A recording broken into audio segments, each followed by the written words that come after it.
We're excited about this biannual National Children's Book Awards. We are opening the nominations for all books published in 2012 and 2013. This is sponsored by the Philippine Board on Books for Young People and the National Book Development Board.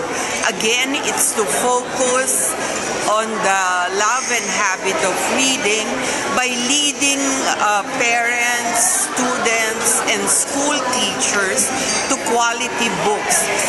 Books entered will be read by a panel of judges, and this year we'll also have a panel of child judges so that they would have a kid's choice, which might be different from the adult choices.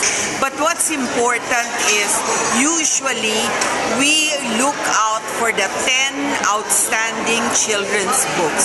We don't want a tiered ranking of first, second, third. We want 10 best reads. But you know, in the past years, we've only come up with 6.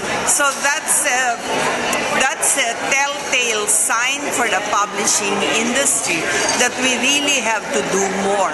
But we're excited about this, calling attention to outstanding children's books in the Philippines.